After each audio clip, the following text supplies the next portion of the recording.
Hallo und herzlich willkommen zu einem neuen Video.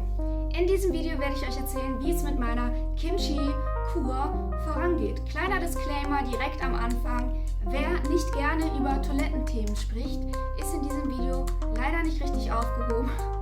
Deshalb einfach skippen. Ich sag's im Vorfeld, ich werde nämlich ganz offen darüber reden, denn im Endeffekt habe ich diese Kur dafür gemacht. Also, falls es euch interessiert, bleibt bitte dran. Kurze Vorgeschichte, warum habe ich überhaupt eine Kimchi-Kur gemacht? Wie kam ich da drauf? Ich habe schon ein ganzes Video darüber gedreht. Ich verlinke euch das hier oben in der Ecke. Schaut euch das gerne an. Kurze Zusammenfassung. Ich war mehrere Wochen am Stück immer wieder krank. Also hier eine Entzündung, da eine Entzündung. War jetzt kein Corona, um Gottes Willen. Aber immer wieder so kleine Wehwehchen. Ich musste halt relativ viele Medikamente in dieser Zeit nehmen und das mag ich eigentlich gar nicht. Deshalb habe ich nach irgendeiner Lösung gesucht, nach irgendetwas auf natürlicher Basis, um mein Immunsystem zu stärken, denn der Herbst steht ja schon vor der Tür und das ist, wie wir alle wissen, Erkältungssaison. Dann bin ich dadurch, dass ich ja sehr interessiert an Korea bin, darauf gestoßen, dass Kimchi ja eigentlich auch das Immunsystem stärkt. Oh Wunder, dass ich da nicht früher drauf gekommen bin. Dann habe ich mich kurzerhand dazu entschlossen, eine ganze Kimchi-Kur zu machen.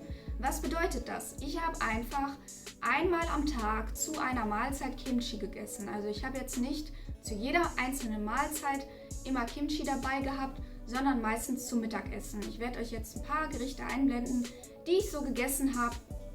Nur damit ihr seht, dass Kimchi eigentlich zu fast allem passt. Also man kann es wirklich zu allen möglichen Gerichten essen. Es muss nicht unbedingt nur etwas Koreanisches sein. Ja, das habe ich dann jetzt mittlerweile einen Monat, glaube ich, durchgezogen. Wie ist das Ganze abgelaufen? Die erste Woche, Leute, habe ich einfach nur zu Gott gebetet, in meiner Dankbarkeit heraus, dass ich von zu Hause aus arbeite.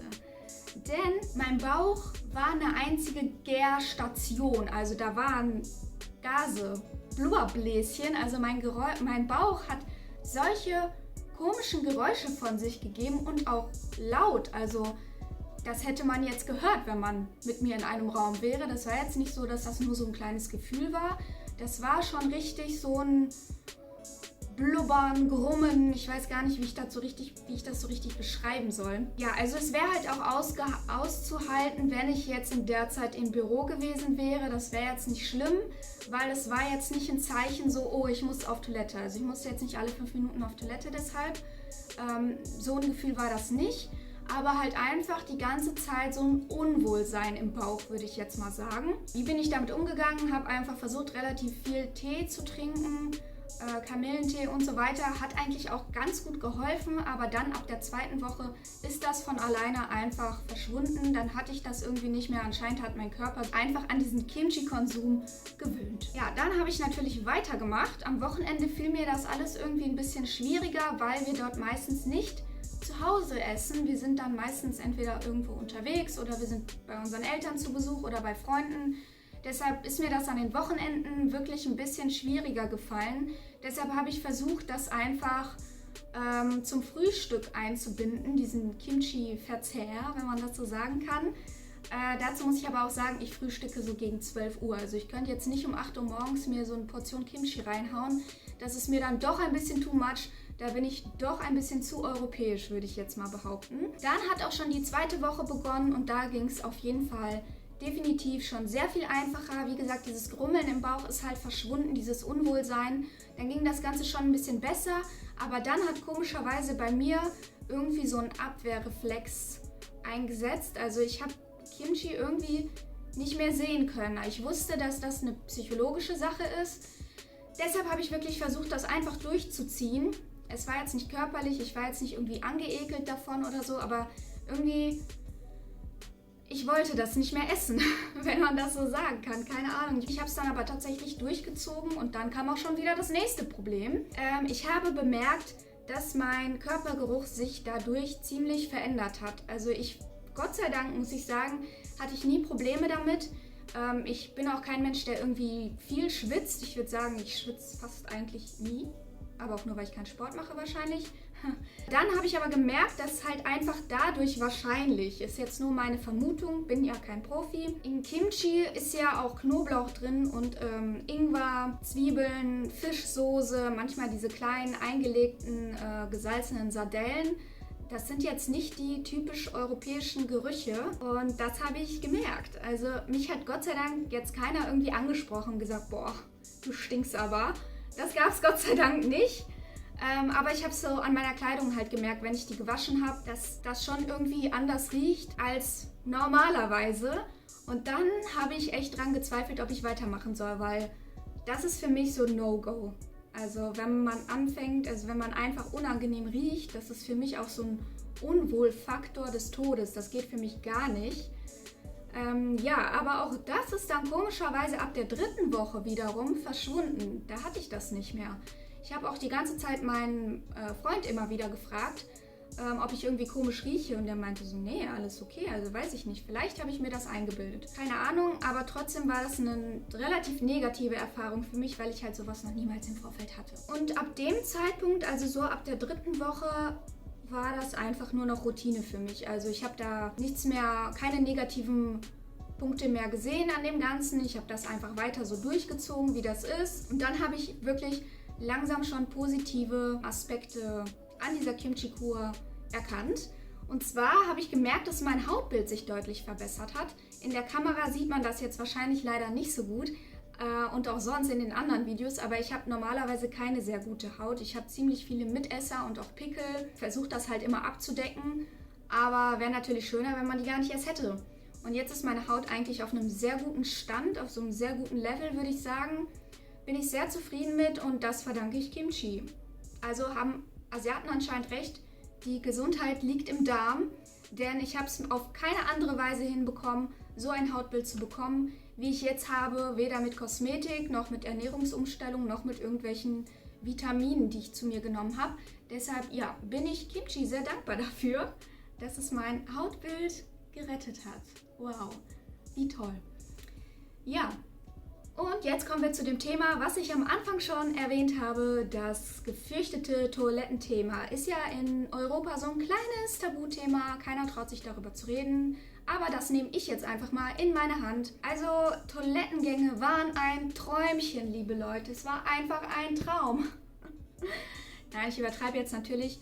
Ich hatte nie im Vorfeld irgendwelche Probleme damit. Also bei mir ging das alles immer ganz gut. Also ich hatte echt nie Probleme damit. Ich habe aber gemerkt, seitdem ich Kimchi esse und das wirklich seit dem ersten Verzehr, ne? Also jetzt nicht irgendwie nach der 3. Woche oder so, sondern direkt schon beim 1. oder 2. Mal. Es flutscht, liebe Leute. Ich weiß nicht, wie ich das anders sagen soll.